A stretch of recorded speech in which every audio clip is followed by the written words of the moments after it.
let's call it. There's not really good reggae, but this is most certainly not good reggae. Yeah, like I know that we get a lot of people. This podcast is now renowned for slating reggae. Listen, we have our things. We have our foibles. That's what we do. Foibles. You see, I told you I could come out with some new words by the end of this. All reggae fans are nincompoops. Nincompoops.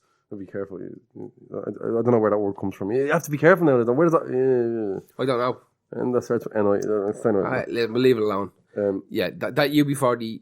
First of all, fuck UB40. Second of all, fuck that song. Third of all, fuck reggae. Fourth of all, fuck you for even bringing it up. I feel weird for putting them into my controversial likes list with Rat in My Kitchen. Because... But there can be moments... No, but I know, but like I was talking about Red Hot Chili Peppers, I gave them credence because of the one thing they did right. Sometimes it's okay to not say that the guy who burned down an orphanage one time left a bag of clothes into St. Vincent de Paul. True. Do you know what I'm saying? It doesn't need to be said. He donated his old tapes to Oxfam. You don't have to say the one little tiny slither of a good thing they did amongst all this. In fact, did you ever make it relevant. It's almost like an apologist. Almost. Doing that. Yeah. But to be fair, it made sense in the controversial because it was controversial. It was controversial to me. I angered myself picking UB40. So now it's the big payback. But it's an actual it's an actual big payback.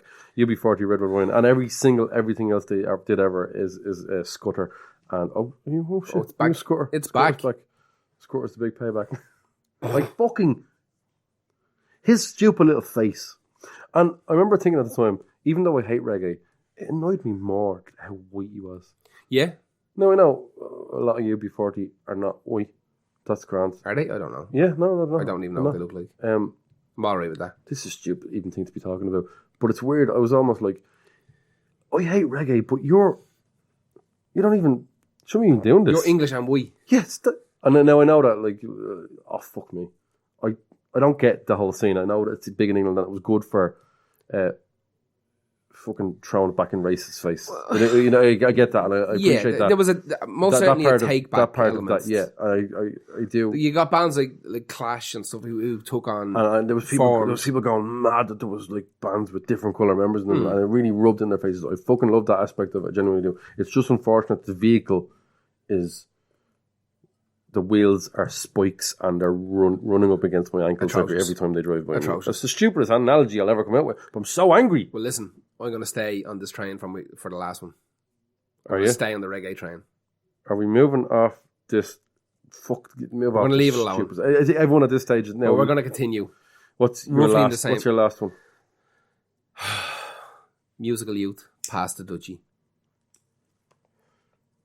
Pass the Dutchie. Weirdly, I don't despise this song. I don't care for it. But do you know what it was? Where are they from? England somewhere, I don't know. Do you know what? I kind of like that the little kid was so, in the video, he was so fucking, he's a little go-getter. Well, first of all, pointing at the thing. He had loads of confidence. I like that.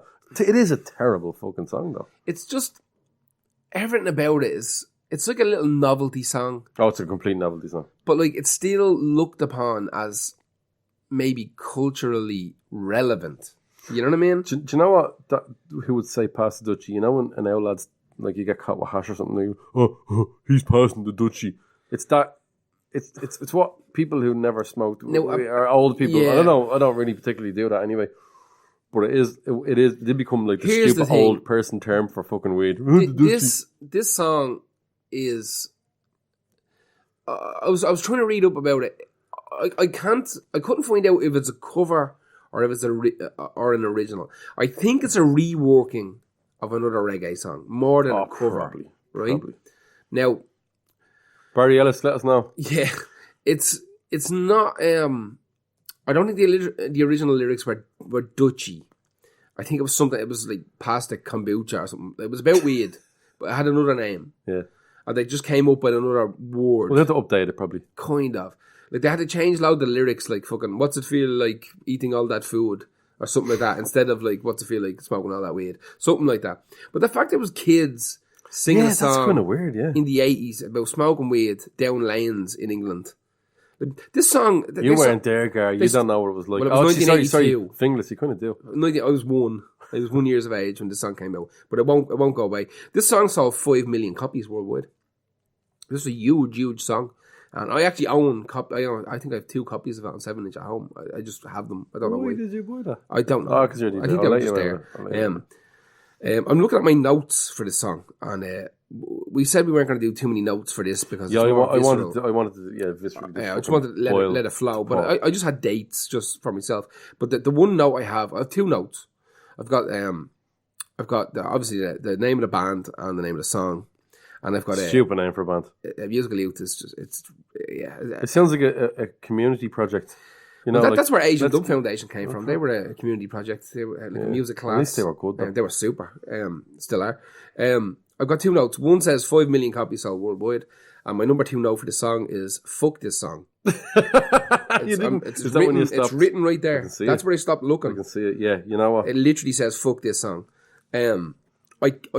My notes for this are literally the titles of the song, and I just thought, let it go, let it fucking fly. Let the fucking hate flow, let the emperor. I think this is a very. I think it's cathartic. It's cathartic. Yeah, I think it'd be cathartic for people to listen to this as well. Catharsis are also a savage band. People should listen to Catharsis. I don't think they're on Spotify. The weird thing about this is a good podcast to listen to, but we never listen to this. Don't listen to the playlist. Unless you don't know the song, so you can listen and go, "Oh yeah, thanks for putting that back into my fucking life." Now I get it. Yeah. Like a fucking. The playlist is there entirely out of habit. Nobody should actually listen to it. Part of what we do. I'm going to be brutally honest with you. I don't really want to talk anymore about that musical youth song. I remember the video. I think it was Levi Helms or something who's done loads of videos for the Clash. He made a video for this. Of course he did. He was the go-to guy around this time. This song just hurts me. And when I hear the intro to it, and I hear the opening notes, I instantly just want to curl into a fetal position. Do you know, I'd say if you had, sometimes when you know your laptop's dead and it can't be fixed, play this playlist and then smash that laptop up. Yeah. And you get real break good. It into shite. Yeah.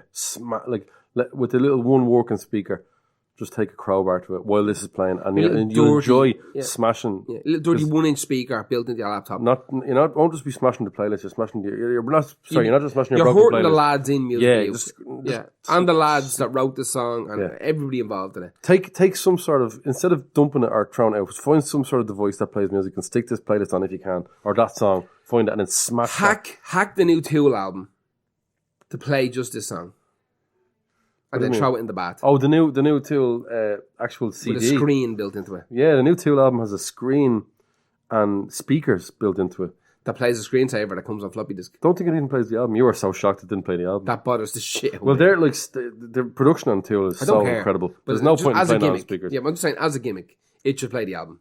You're probably not wrong. And maybe, I don't know, I haven't... And it should Bluetooth into your stereo. I haven't got it yet, but I did order one. Yeah. And I will get the new Tool album. That is now the artwork. They're always pushing the artwork forward. The last one had like a lenticular... Yeah, they're mad for that. They push 90s it forward. Marvel comic and then cover. Lateralis had like the pages were all see-through, acetate, and you could place on top of each other. And it was incredible. Yeah. But now they've moved to an audio-visual representation of some sort of bullshit. No interest. Musical Youth just released their stuff on a thing, and fuck Musical Youth. Fuck every song on the playlist. No, that's it. That's the last of them. Yeah, because I started with Love the Thought. Oh, stop it. Anyway, before the hate takes over completely, Watch your ears, and I'm sorry. No, you know what? I know we mentioned the songs and reminded it, but sometimes I think we dug it up. We dug this stuff up. Did we dig to kill it? No, the Balrog? We dug it up to kill it again and to rebury it, to make sure it's dead. I hope we did, but we did at the same time. Here's the only issue. Here's my only problem with doing playlists like this and podcasts like this. If somebody does listen to the playlist, they're adding to the listens on Spotify for those songs. Don't listen to this playlist. Maybe we should just delete it. Maybe we shouldn't have. Maybe we should have a blank playlist. Maybe we should put one song on it going, you should have known better by Jim Diamond. We should record a new album ourselves. We should record an album, me and you, that just tells people not to listen to these songs. Put it on Spotify and they can listen to that instead. If Spotify would let us make a playlist with a podcast on it, we could just put this fucking thing on it. That would be perfect. Anyway, let's do this. Let's get the fuck out of here. Burn it, kill everything before we have to think about more. On fire. And don't piss on it unless your piss is made of petrol, so you can piss more petrol onto the fire. Yes. Thank you. Good night. Good night.